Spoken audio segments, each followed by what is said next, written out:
Thank you for being here. This is our December webinar. We're really excited to talk with you, our customers. We had a great turnout today. It must have been a hot topic. So we're titling this "Turn Conversations into Action," specifically within AI Receptionist and Conversational AI, which are two unique products we'll dive into. But most importantly, we'll introduce ourselves for those who know us or don't on a personal level. My name is Vincent Finaldi. I'm the Vice President of Sales. I've been doing this for quite a long time, working with awesome clients, and my focus in the business is sales and relationship management. And that's my crew right there. I have a young family. They give me a lot of purpose and they drive me crazy. So, with that being said, Matt, why don't you go introduce yourself? Yeah, so I'm Matt Gavin. I'm the operations manager here at TeleCloud, and while I haven't quite caught up to Vin yet, I did propose about 2 weeks ago, and I'm newly engaged. She said Hey, yes, so congratulations, Matt. That's lovely. thank you. And Dan? My name is Damon Finaldi. I'm president of TeleCloud. I love working with our clients and partners. And more importantly, I love talking about how technology can positively impact our businesses, both now and in the future. It's just one of the things that I'm constantly looking out towards. When I'm not at work, that's my crew. I have a senior in high school all the way down in sixth grade. So I have a busy household, a lot of fun, but between voice, our business, and teaching the kids to use Chat GPT in school. We spend a lot of time with AI right now. Awesome.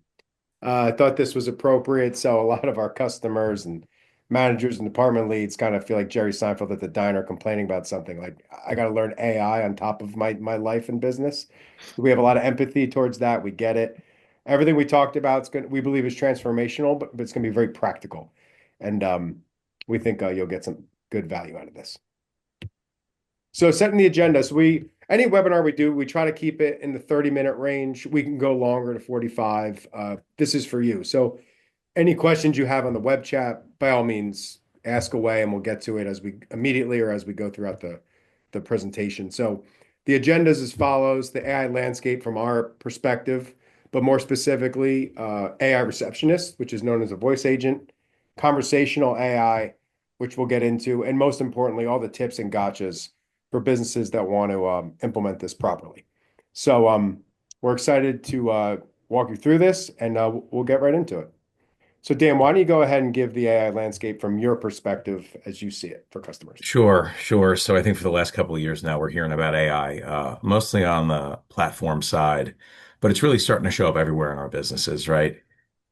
We've seen more startups that are AI-driven companies that didn't exist over 2 years ago.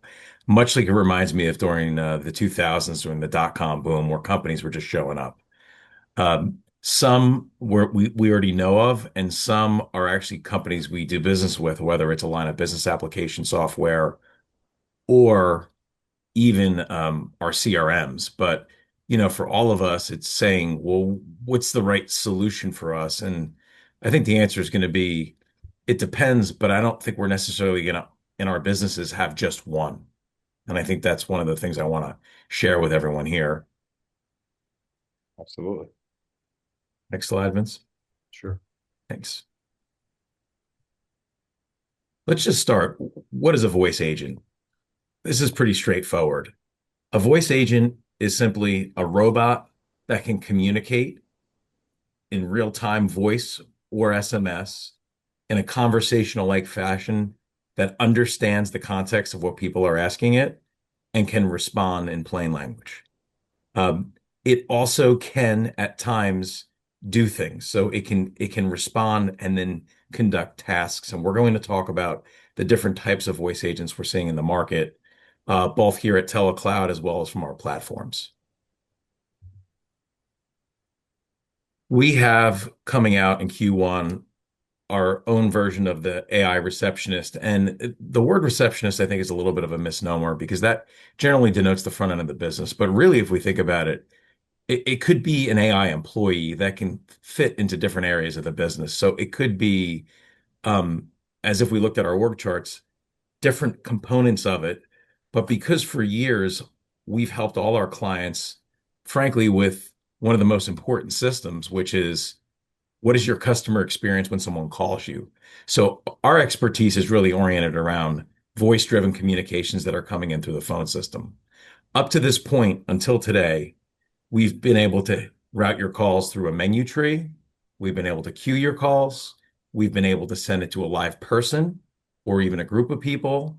Sometimes we have to send it to voicemail. For some instances with some of our customers, we forward it out to an answering service. But for the first time ever, you're now going to have another option available for you to be able to answer calls and triage them in different components of your voice network. So, in looking at this in our own business, and I think all of us are trying to figure out, well, what do I need in my business? And it really depends. I'm seeing three different approaches here, and I'd like to explain them on how I'm viewing the different voice agents that are available and what they're going to be capable of doing in our businesses.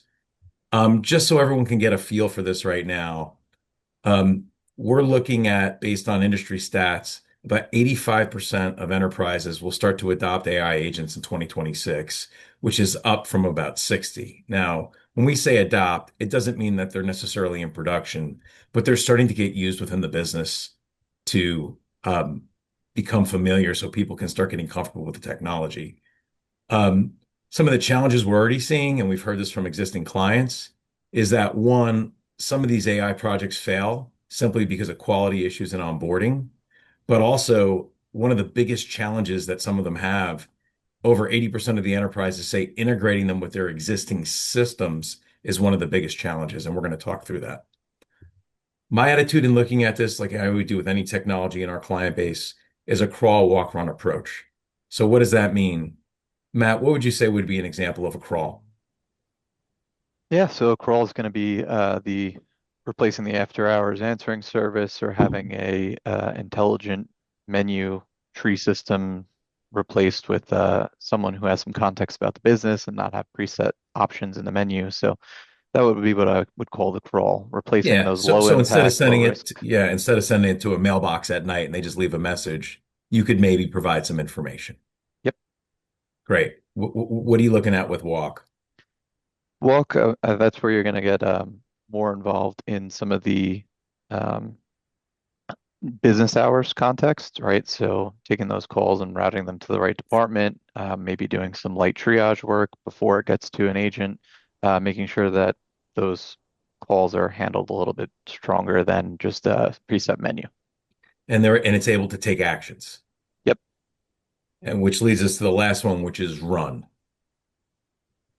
Yeah. So what would you Run's going to say? be we're pulling in data from your line of business software, so your ERPs, your PSAs, your CRMs, whatever it may be in your business.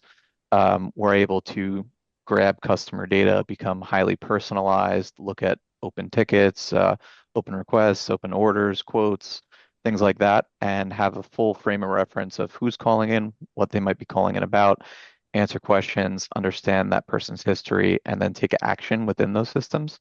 So if you're in, say, the medical industry and you book appointments, maybe doing appointment booking on behalf of the inbound call. Um, Alternatively, on the outbound side, maybe those things where you were having to schedule something in your system to make those outbound calls and call your contacts or call your customers to follow up, we can use the AI to do some of those tasks today. Great, All right, great. thank you. As we keep going, Yeah. just So some so let's practical just use give a cases. couple of these practical use cases we've seen here. Um, and we've heard some of these from our clients that we've actually helped deploy right now, both with our technology and with others, as well as ones we're just studying out in the marketplace right now. So why don't we start with a simple one here? Matt just already talked about. Matt, we have a business. Right now, they're sending calls to an answering service, basically just to take a message. Yeah, yeah. So the issue that we see with all answering services is that they don't have the capability to train their employees on your business, right? So while they may say it's them, most people tend to know that it's an answering service. The AI agent will actually be trained on your data and understand who you are as a business and the services you offer, getting a more detailed message from the client that you might deliver to someone who's on call or whoever's responsible for handling that after hours coverage that an answering service would normally answer. Yep. I found one from one of our service trade companies that had a dispatcher that was handling customer service and field technician dispatch. but they had a hard time staffing the extended hours from 4 to 8 p.m. They generally were hiring somebody from the county college. That person was sometimes reliable, sometimes not, and they were getting frustrated with just trying to staff that role. And they actually introduced a voice agent to handle the extended hours coverage. But that agent was able to recognize the clients by their caller ID and match a database, be able to log a service ticket, and then be able to dispatch the technician that was closest. So definitely a little bit more complicated, but something that made a lot of sense for that business. What are some of the other ones, Matt, you've seen in the auto dealership or healthcare segments? Yeah, so we assisted in a deployment with an auto dealership in their service and parts department. On the service side, we all kind of hate having to call the service department to figure out what's going on with our car. So the auto dealership enabled the AI to deliver that to customers, and I'm sure that helped the service department as well with handling those super simple calls that take 30 seconds of their time, but just get that customer handled right away. It also allowed them to schedule directly in the agent, so freeing up resources to work on higher priority or higher value work. Yep. On the parts side, it actually allowed them a customer to call in and check if a part was available within the dealership itself. It checked their other locations to see if it was available at any other locations, and allowed the customer to just buy anything that they needed and pick it up wherever they needed to pick it up. Sure, sure. The one of the other ones I saw in healthcare was really oriented around what happened when inevitably a business may get too many calls in a period of time that they just can't handle the influx during that period, maybe on a Monday morning. And what we're finding in helping a business is that if you're able to take a certain percent of a call, so maybe not 100% are going to the AI robot, maybe just a fraction of them. It actually frees up people's time to give a better customer experience for people either calling or people that are then in front of you, in which case stats tend to go up, customer satisfaction, and the staff tends to be less busy because in my experience and working with a lot of our clients, the most expensive thing we typically have to recommend is hiring another person, right? It's not something people tend to want to do when it only happens some of the time. And that's an area where you can even address augmentation of the groups to have more capacity, depending on where that fits. Um, and another one too, and Vin and I were talking about this, is in different parts of the business that sometimes we have to talk through. Outbound. There's times where I may get a text message or an email from my dentist, and it may say, "Happy birthday." Great. By the way, you haven't been in for your cleaning, so it's a static message or text message. Now, for the first time ever, you're going to be able to, if you have people maybe calling on a set schedule, if they have the capacity to do it, have an agent make outbound calls. And it almost feels like marketing automation because when you map the customer journey from end to end, you would say, well, if we just had a person that could do that role, not only could we call the client and wish them a happy birthday, it's capable of doing things instead of just playing a canned message or a text message. And that's where we're seeing other improvements happening in the way we interact with our clients. Thanks, Dan. Yeah, Matt, do you mind showing this? This is just a high level preview of what the software actually looks like. yeah. So the software essentially at a core level is going to scrape either your website or your Google Business profile and build a base prompt off of that. So it's going to look into what you offer your customers, whether that be services or products, and how you offer them, and the wording on your website or your Google page, and grab some of the details about your business to create that basic prompt. You can go We ahead. did this for our own. We just created a pilot number here, and I couldn't believe how well it was able to answer questions with just reading our Google My Business listing. Yep. This was without any other additional information provided. Yep, absolutely.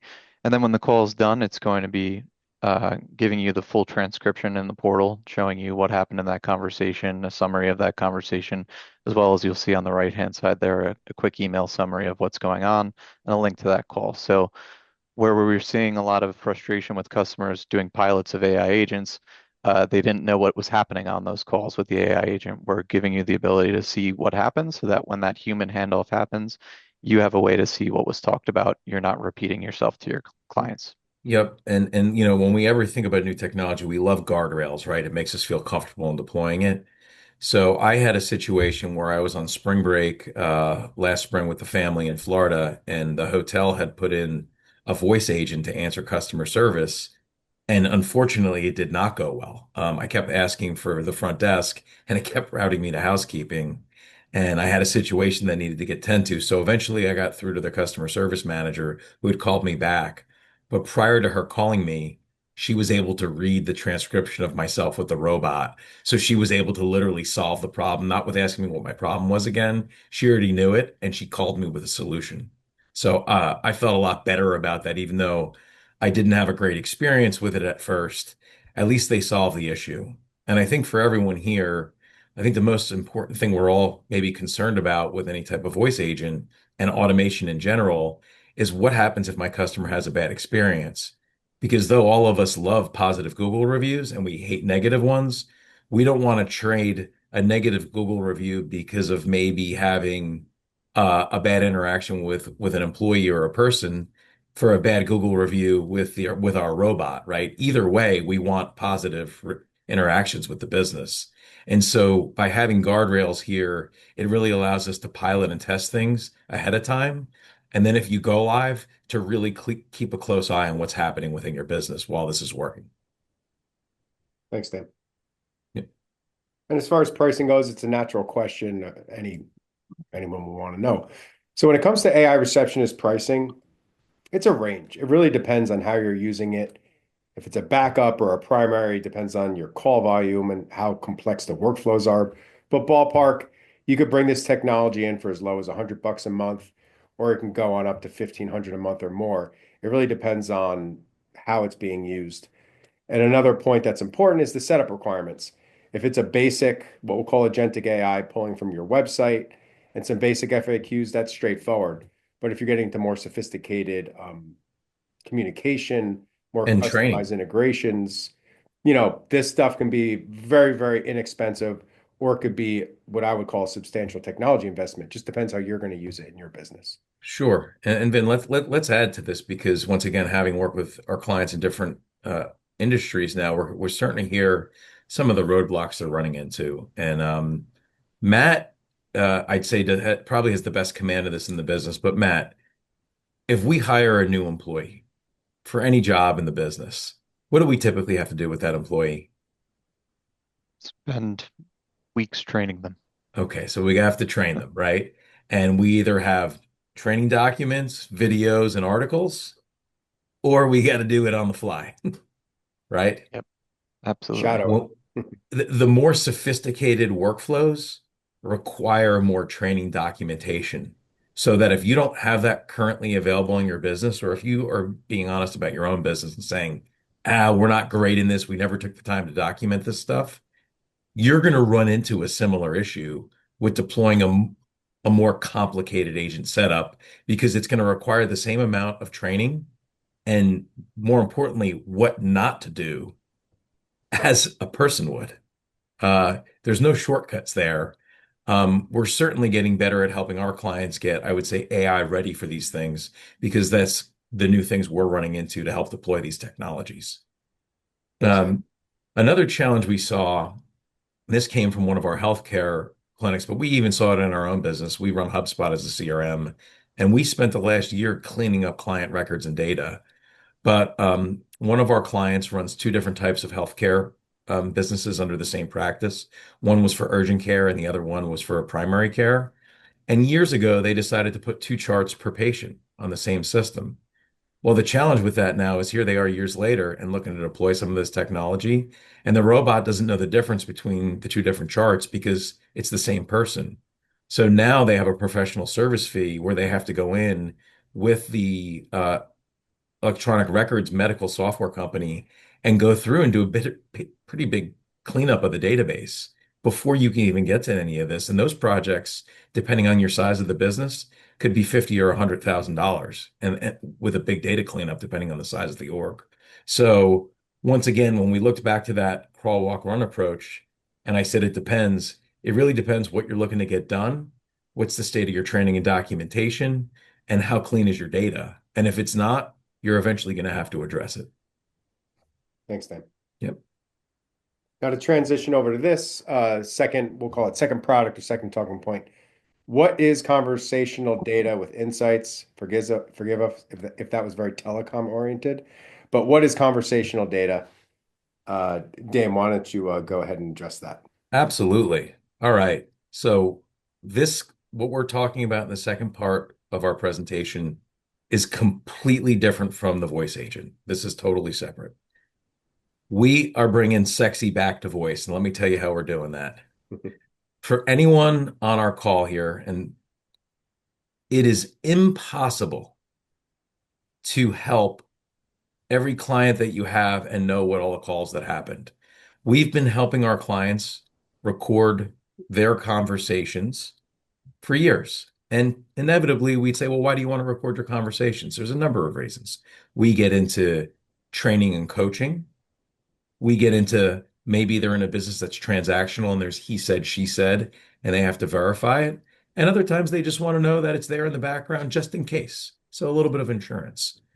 The reality of it is, I've never seen a business or a manager able to listen to every call recording.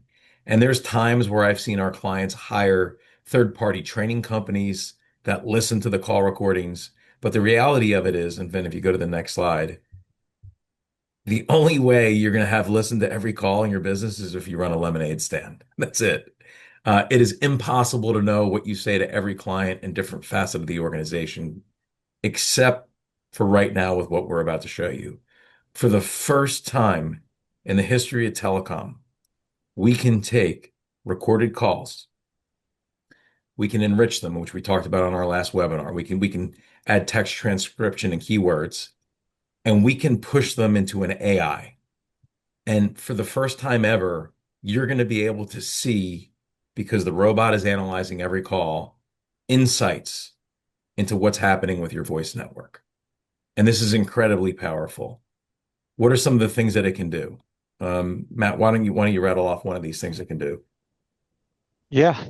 So we can obviously, as we mentioned earlier, with the agentic AI, but we can integrate with your line of business software. So we can be the note taker in your software and insert that data and provide context on the conversations that are happening with your customers. Matt, have you ever had to coach our help desk people that they took bad notes on a ticket? Yes, for sure. Yeah. I think Happens that all the happens in time. a lot of businesses, right? We're taking phone calls, you're trying to do a good job in the software. So you're saying that the call recording can get summarized and injected in the line of business application. Yeah, absolutely. That's our plan with HubSpot, right? Take our customer conversations and insert it in the ticket. It's going to give us a whole lot more context on what's going on with that ticket. Yep. Um, Another one that we found, sales and marketing. So Vin and I have a passion of, trying to get better at learning to communicate. And inevitably, any of our coaches tell us, you got to role play, you got to train, you got to give people feedback. The challenge, Mhm. what we always run into is time, right? How often can we do it? So now, if it was somebody in the sales and marketing side, you can have a script for your business on what good looks like, and any of those calls could get analyzed to know if they met the best practice standard that the business was trying to train against. And that could be the opening, the body, the close. It could be a missed signal. Like, did you remember to say, hey, would you like me to send you a quote? Like stuff that happens when we work with people. But the AI would be able to not only catch that and bring that to the surface, it could send an email out to the employee to say, hey, we think you missed something. Here's the training package on what you want. Or a manager could set up the training package and send it to them so that they're getting coached real time on the calls that they took without having the manager having to go and find that call recording and listen to everyone. Incredibly powerful. We can also benchmark it against top performers in the organization. So if the top performer is driving better results, what are they saying or doing that's different than the other performers? And you'll be able to see all that data real time. Oh, Wonderful. customer service. Oh, this one's great. Um, So we work with the auto dealership segment as well as other verticals, but I got a call from the general manager one of the top Hyundai dealerships in the country, and he was asking to see unheard voicemails. And I said, "Well, tell me more. Why do you want to see unheard voicemails?" And he said, "Well, if people are calling in and they ask for a manager, they should talk to a manager real time." And he goes, "They could call about any part of the business, sales, service parts." He goes, "But sometimes the people aren't at their desk and they end up in a voicemail box." He goes, "I don't want any of our customers to ever have a bad experience. So help me find that information." I said, "Well, we have another idea I have for you." I said, "What if I could set it up so that when that client asks for the manager or says they're upset or happy, you get a trigger email or text message that said you may have an upset customer. Would that help you?" He said, "Oh my God, absolutely. How do we set that up?" So that could be an early warning detection system. I mean, it's unbelievable how for the first time ever, your conversations that are happening in the business, and I know it's an abstract way of looking at it, are a different type of data of the customer experience. All But right. you're able to take that and And then to, go ahead, Matt. sorry, to add on to that, one of the other things we've seen is kind of the red flag warning detection system, right? So the AI has memory and context of what's going on in all of these conversations with your customers. So then it can correlate those data points, right? So how many times have they asked for a manager? How likely are they to come back to you to buy again? How likely are they to leave their contract when it ends? How likely are they to leave before it ends? So correlating all those data points where that might have happened across 10 different agents within your business or 10 different users within your business, the AI is able to see that and put that context around it for you to give you more insight into what's going on with your clients. So it's able to unify those different touch points and stitch that information together. Yep. Wow, that's incredibly powerful. Um, and then even in operations, we talked about depending on the size of the business, you could have businesses that have multiple locations doing the same thing, um, or you have different departments that are performing differently. You're going to be able for the first time ever, and it's similar to what we do with call center, but to bring relevant information to the surface so that if there was missed opportunities in sales, or if there was quality issues or things being discussed, we can bring out topic summarization out of the conversational data and bring that to the surface level and build dashboards that could be used either for the employees, for the managers, or even the leadership team. And they all have different views on the data that we're giving. Yeah, well said. Next slide. So, This was just a slided. yeah, what are we doing here? I mean, it's all about improving the outcomes of our business, right? All of us up to this point have been interacting with our clients through our voice and SMS networks, which is real time. And we've done a good job of trying to keep things in bounds. But for the first time ever, not only can we automate components of the business to give better customer experience, within the data itself, we're going to be able to capture the conversations that are occurring and create dashboards so you can measure what's happening and then improve outcomes. And those outcomes could be a number of different things: customer experience, increased revenue, better training of people, which ultimately we know the better we train our people, the better the outcomes are to begin with. So all these things are here to support themselves in the TeleCloud Voice Network. Awesome. Thanks, Dan. And as we mentioned, as far as roadmap goes, we're working on it diligently. Q1 2026, AI Receptionist, Conversational AI, which is a different product with the dashboard insights. And this is a big focus for us, candidly, because clients have been asking us for it. So we have enough interest where it makes a lot of sense to put effort and resource on this, and we're really excited about what it can do. Yeah, and having been in this business now for, the bulk of my career here, we've had different changes in technology that I think have revolutionized the way we're able to help our customers. We're at one of those pivotal moments. These tools that are going to become available now are going to allow us to do things within our businesses that simply were never possible before. And it's incredibly exciting because we're then going to be in a better position to help our customers run their businesses better and give your customers a better experience. Thank you. And most importantly, for those we don't connect with one-on-one, have a wonderful Christmas, New Year, enjoy time with your family. And you know we're here for you, so as always, just drop us a line. Sales@telecloud.net. I'm sure you have all of our information, and we're happy to talk to you on a one-on-one basis. All Great. right. Thank you. Signing off. Thanks everyone for Yeah. joining. Happy holidays.